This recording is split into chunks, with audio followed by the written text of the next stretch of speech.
Hello students, welcome to my YouTube channel. आज हम class 10th social study के Shanti guess paper को discuss करने जा रहे हैं। तो शुरू करते हैं।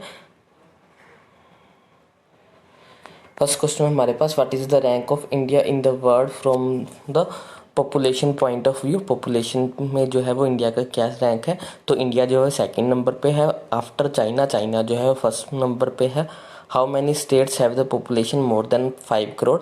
कितने ऐसे स्टेट हैं जिनकी पॉपुलेशन 5 करोड़ से ज़्यादा है। तो इंडिया में 10 ऐसे स्टेट है जिनकी पॉपुलेशन 5 करोड़ से ज़्यादा है। Right the name of the state with the highest and the lowest population. Highest population वाला स्टेट बताना और लोएस्ट पॉपुलेशन वाला बताना। हाईएस्ट जो है वो यूपी में है और जो लोएस्ट है वो हमारे सिक्किम में पॉपुलेशन है। नेक्स्ट है, what was the population of Punjab in the year 2011 and what is the rank of Punjab from the population point of view. हमें बताना है कि 2011 में पंजाब की पॉपुलेशन क्या थी। तो पंजाब की पॉपुलेशन जो है वो 2011 में 2.77 करोड़ थी और पंजाब का जो रैंक था वो 15th रैंक था, 15th नंबर पे था हमारा इंडिया के अंदर पंजाब। नेक्स्ट है हमारे पास, what percentage of population of India lives in Punjab. Punjab में कितनी परसेंटेज जो इंडिया की पॉपुलेशन है वो रहती है। तो ऑलमोस्ट 2.3% जो है वो टोटल पॉपुलेशन की, इंडिया की टोटल पॉपुलेशन जो है वो पंजाब में रहती है, about 2.3%। How many cities are there in India with a population of more than 1 lakh. कितनी ऐसी सिटीज़ है इंडिया की जिसकी पॉपुलेशन जो है वो 1 लाख से ज़्यादा है। तो ऐसी 300 से ज़्यादा सिटीज़ हैं जिनकी पॉपुलेशन जो है वो 1 लाख से ज़्यादा है। How much percentage of population of our country lives in plains. कितनी ऐसी परसेंटेज है इंडिया की जो कि प्लेन्स यानी कि मैदानी एरियाज़ में रहती है। तो 40% ऑफ पॉपुलेशन जो है वो हमारी विलेजेस में रहती है। How much percentage of population of country lives in village. कितनी परसेंटेज जो है विलेज में रहती है। तो अबाउट जो 71% जो है वो गाँव में रहती है। What is the average density of population in our country. हमारी जो देश में पॉपुलेशन की डेंसिटी क्या है। तो 382 पर्सन्स पर स्क्वायर किलोमीटर। एक स्क्वायर किलोमीटर के एरिया में 382 पीपल्स जो है वो रहते हैं हमारी इंडिया में। पॉपुलेशन डेंसिटी होती है कि किसी metre square area kilometre area में कितने पर्सन्स रहते हैं। तो इंडिया में 382 पर्सन्स जो है वो रहते हैं पर स्क्वायर किलोमीटर में। Name the state having the highest and the lowest density of population. तो बिहार जो है उसकी हाईएस्ट है और जो हमारा अरुणाचल प्रदेश है उसकी जो लोएस्ट डेंसिटी ऑफ पॉपुलेशन है। What is the density of Punjab in the what is the density of population इन पंजाब। पंजाब में जो पॉपुलेशन की डेंसिटी है वो क्या है। तो वो 550 पर्सन्स पर स्क्वायर किलोमीटर है। एक स्क्वायर किलोमीटर के अंदर 550 लोग आते हैं पंजाब के अंदर। विच union territory has the highest density of population. किसकी जो कौन सी यूनियन टेरिटरी की जो हाइएस्ट पॉपुलेशन डेंसिटी है।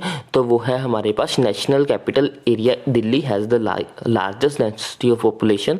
Name the element that determine the age structure, fertility, mortality and the migration.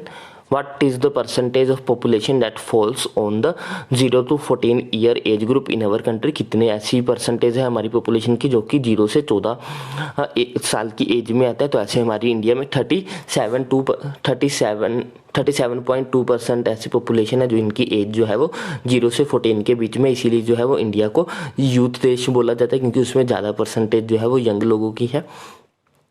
What percentage of population falls in the 15 to 65। तो वो 58.4% जो है वो इंडिया के ऐसे लोग हैं जिनकी एज 15 से 65 के बीच में है। What is the percentage of population that are voters। ऐसी परसेंटेज बतानी है जो कि वोटर्स हैं। तो अबाउट 60% ऑफ द पॉपुलेशन जो है वो कंट्री के वो वोटर्स हैं। What do you understand by sex ratio. Sex ratio क्या है। द नंबर ऑफ वुमेन्स पर 1000 मैन इज सेक्स रेशियो। जो कि हजार आदमियों पर कितनी लेडीज़ हैं, 1000 मेल पे कितनी फीमेल्स हैं, वो उसको हम जो है वो सेक्स रेशियो बोलते हैं। What is the sex ratio among the Sikh segment in our country. तो जो हमारे सेक्स रेशियो है वो 83 फीमेल्स है 1000 मेल्स के ऊपर। 1000 रेशियो 893 जो है वो पॉपुलेशन है। हर 1000 मेल्स के ऊपर 893 फीमेल्स है। What are the factors that are responsible for the decrease in the rural and the urban sex ratio। तो क्या ऐसे फैक्टर्स हैं जो कि सेक्स रेशियो को कम करने का काम करते हैं। Low status of woman in the society and family, female foeticide तो भ्रूण हत्या वो भी इसका एक मेन कारण है। In which two categories can we divide the population of India on economic basis, तो हम उसको दो कैटेगरी में डिवाइड कर सकते हैं, workers and non workers. When was the concept of classifying the people as worker and non workers introduce for the first time in India census, तो ये 1961 में हुआ था। What percentage of labourer is there in the rural areas, तो 40.1%। What is the most important and the valuable resources of our country, the healthy people of the country mentally as well as physically is the biggest natural resource of a country.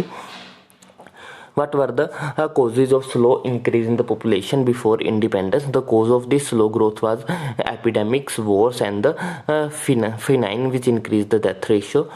What was the population of India in the year 1901? तो 1901 में जो India की population थी वो थी हमारे पास 23,83,96,327 population थी हमारे इंडिया की 1901 में।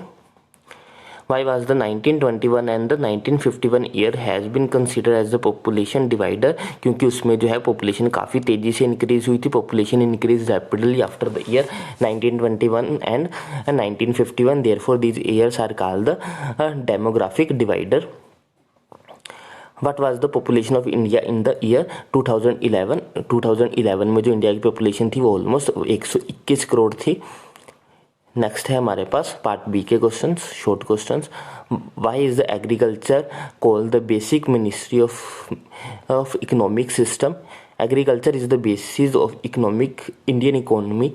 Agriculture contribute only 33.7 of the national production.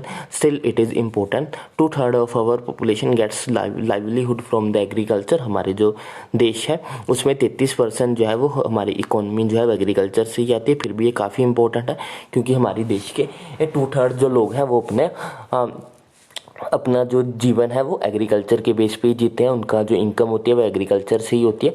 Agriculture sector provide the employment to the 2/3 labourers of the country.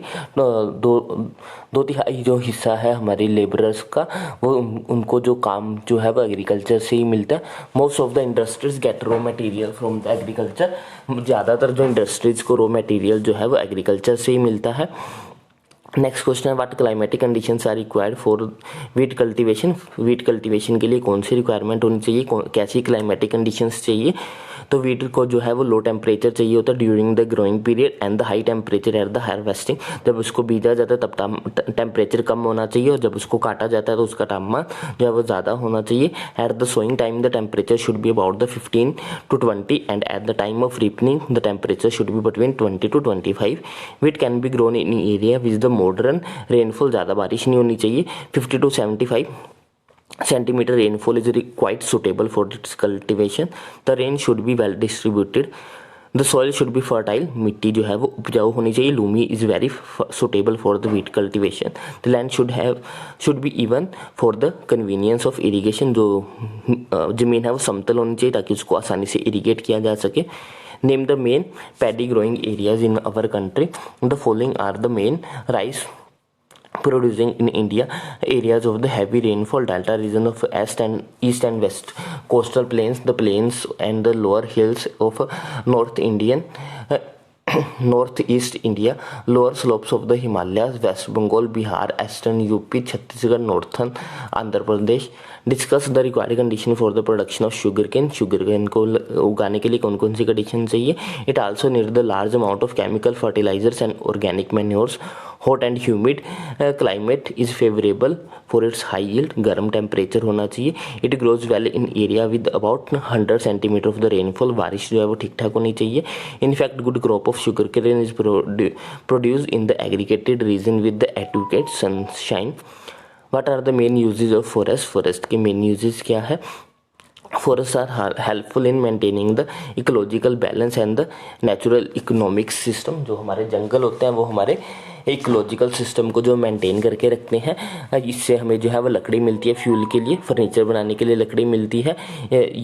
इसी के अलावा हमें वुड पल्प वगैरह इससे मिलते हैं. हमारे पेपर इंडस्ट्री को लकड़ी यहीं से मिलती है. हमें लाख, गम, मेडिसिनल हर्ब्स जो है वो जंगलों से ही मिलते हैं. तो ये सारी नीड्स है, ये सारी हमारी ज़रूरतें जो है वो जंगलों से ही पूरी होती है. Why is Indian agriculture known as the subsistence agriculture, most of the land holding in India are of the small size. जो लैंड्स हैं वो बटी हुई है, लोग छोटे छोटे किसान हैं हमारे इंडिया में। Large amount of capital and the labour is applied on the small forms but economic benefit is small. इसमें खर्चा काफ़ी आता है लेकिन बेनिफिट जो होता है वो काफ़ी कम होता है। Small farmer have to hire agriculture implements and the tubewell water for the irrigation. They have to purchase costly fertilisers from the market. It result in small net saving. Therefore Indian agriculture is called the subsistence agriculture. तो किसानों की इतनी income नहीं होती लेकिन बाद में जो है गवर्नमेंट को उनको सब्सिडी देनी पड़ती है, जिसके कारण जो है वो इंडियन एग्रीकल्चर को सब्सिस्टेंस एग्रीकल्चर बोला जाता है। नेक्स्ट है explain the efforts made for the development of the animal wealth. Animal wealth के लिए क्या क्या जो एफर्ट्स हैं वो किए गए हैं।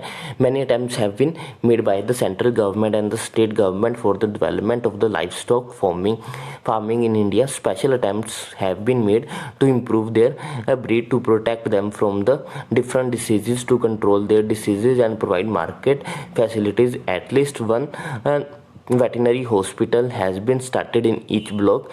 At village level, the health center for the livestock had been opened in 1992 to 1933. Such health centers were more than 22,000. Beside this, 26 cattle injection centers in public and the private sector had been opened. Next है हमारे पास why some peoples called green revolution as wheat revolution. Total production of the wheat in the 1960 to 61 was 1 crore 10 lakh tons, but due to green revolution it increased 5 times in the 1993 to 94. Due to this increase in the wheat production, sometime it is called the wheat revolution. जो green revolution में उसमें जो है वो wheat की production जो है वो काफ़ी ज़्यादा इंक्रीज हो गई थी, इसीलिए जो है वो ग्रीन रेवोल्यूशन को जो है वो व्हीट रेवोल्यूशन के नाम से भी जाना जाता है। What are the reasons that are responsible for the increase in land under use under non agriculture purpose? क्या रीज़न है कि जो हमारी ज़मीन है उसको अब हम नॉन एग्रीकल्चर पर्पस के लिए ज़्यादा यूज़ कर रहे हैं? There are 2 reason for the increasing use of the land for the non agriculture purpose. पहला रीज़न है कि हमारी पॉपुलेशन का लगातार इंक्रीज होना। दूसरा रीज़न है कि हमारा इकोनॉमिकल डेवलपमेंट होना। The urban and the rural areas are increasing in size due to the growing population. जो हमारे शहरी एरिया है वो लगातार बढ़ रहे हैं, उनका साइज लगातार बड़ा हो रहा है क्योंकि पॉपुलेशन जो है वो बढ़ रही है। Due to the increase in the economical development, larger areas being used for the canal, roads, industries and the agriculture products. जैसे जैसे हम इकोनॉमिक डेवलपमेंट कर रहे हैं वैसे वैसे जो है हमारी ज़मीन जो है वो हम डैम बनाने के लिए, सड़कें बनाने के लिए, इंडस्ट्रीज बनाने के लिए जो है वो यूज़ कर रहे हैं। Right in brief about the importance of the forest. Forest की इंपॉर्टेंस के लिए बताना है तो ये हमारे इकोलॉजिकल सिस्टम को मेंटेन करके रखते हैं। कार्बन डाइऑक्साइड और ऑक्सीजन की रेशियो को ठीक रखते हैं, टेम्परेचर को कंट्रोल रखते हैं, रेनफॉल करने में हेल्प करते हैं, वाइल्ड लाइफ को घर, वाइल्ड एनिमल्स को जो है वो घर प्रोवाइड करते हैं। तो ये सारी कुछ इंपॉर्टेंस है फॉरेस्ट की। नेक्स्ट क्वेश्चन है what effect incurred after independence on the requirement of the food grain per head. After independence, many steps have been taken to develop agriculture. As a result, the production of the food grain has increased. हमारी independence के बाद जो है वो agriculture के लिए काफ़ी steps उठाए गए ताकि जो है हम ज़्यादा से ज़्यादा अनाज उगा पाएँ। From 1950 to 51 to 1994 to 95 production of the rice has increase 4 times. तो इस 1950 से लेके 1995 तक जो है जो चावल की खेती जो है वो 4 टाइम्स जो है वो इंक्रीज हो गई थी और वीट की जो खेती है वो 10 टाइम्स जो है वो इंक्रीज हुई थी। It has affected food for the person. In 1950 the availability of the food grain was 395 gram per person per day. In 2000 it has increase to 450 gram per person to per day. 1950 में जो है वो पर person के लिए पर दिन के लिए जो हमारे पास अनाज था वो 395 ग्राम था, लेकिन 2000 आते आते जो है वो इंक्रीज होकर 458 ग्राम पर पर्सन पर डे हो गया है। What are the reason for the small land holdings in India? How or these affect the Indian agriculture? हमारे जो यहाँ किसान हैं उनके पास थोड़ी थोड़ी छोटी छोटी ज़मीन है और ऐसा होने का क्या कारण है और इसका हमारी इंडियन एग्रीकल्चर पे क्या इफेक्ट पड़ता है?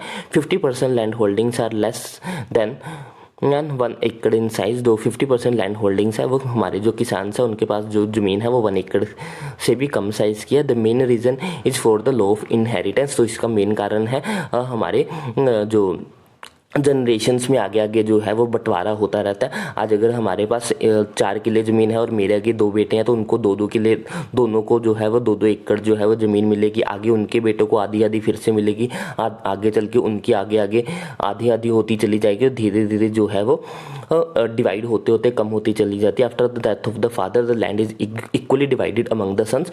पिता की डेथ के बाद जो है वो बेटों में जो है वो ज़मीन को इक्वली बांट दिया जाता है। Therefore the size of the land holding is small due to the increasing pressure of the population.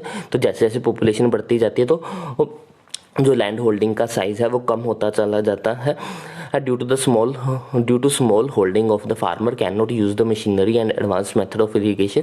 अब ज़मीन जितनी ज़्यादा छोटी होगी उतना ही किसान जो है वो उस पर ज़्यादा खर्चा नहीं कर पाएगा। अगर उसके पास ज़मीन छोटी है तो वो ज़्यादा ऑपरेटर्स नहीं खरीदेगा, वो ज़्यादा महंगी मशीनरी को यूज़ नहीं करेगा, ज़्यादा हाईटेक मेथड को यूज़ नहीं करेगा, जिसके कारण जो है ये हमारी एग्रीकल्चर पे जो है वो इफेक्ट पड़ेगा। Name the main paddy producing states. हमारे इंडिया के जो मेन पैडी प्रोड्यूसिंग स्टेट्स हैं वो बताने। West Bengal was the largest rice producing state of India with the production of 1.39 crore tons in 2000 to 2001। The other main producers are UP, Andhra Pradesh, Tamil Nadu, Bihar, Punjab, Odisha. Each state produce more than 60 lakh ton of rice. Besides this, MP, Assam, Karnataka, Maharashtra and Haryana are other large producer of the rice. What are the causes of high per hectare yield wheat इन पंजाब में जो है वो ज़्यादा अनाज की खेती होती है। तो उसका कारण क्या है? उसका कारण ये है कि इसमें जो है वो काफ़ी बड़े स्केल पे जो है वो हमारे पंजाब में जो है वो काफ़ी बड़े स्केल पे गेहूं की खेती की जाती है। हमारे यहाँ इरिगेशन के अच्छे जो फैसिलिटीज़ हैं, इसीलिए जो है वो हेक्टेयर हमारी जो यील्ड जो होती है वो खेती की जो पैदावार होती है वो ज़्यादा होती है। नेक्स्ट है what are the causes of decrease in area under pulses cultivation. तो दालों की खेती कम क्यों होती जा रही है? The area under cultivation for the pulses and the oil seed is small. Pulses are grown on an area of 2.3 crore hectare. There is absence of irrigation. खेत जो सिंचाई के अच्छे साधन नहीं होना भी इसका एक कारण है। The yield per hectare is low. इसके अलावा जो दालों की खेती की पैदावार होती है वो ज़्यादा अच्छी नहीं होती, जिसके कारण किसान इसको उगाना पसंद नहीं करते। The rate of growth of population is more than the rate of production in this crops. जो पॉपुलेशन में जो पॉपुलेशन का जो इंक्रीज हो रही है, ज़्यादा तेज़ी से हमारी पॉपुलेशन इंक्रीज हो रही है, लेकिन जो हमारी प्रोडक्शन है वो उतनी स्पीड से इंक्रीज नहीं हो रही है। Write down the benefits of the diary industries. Diary industry के ये क्या बेनिफिट है? Dairy farming include the rearing of cattle to get the milk and the milk product. It is a part of agriculture. It has the following advantage.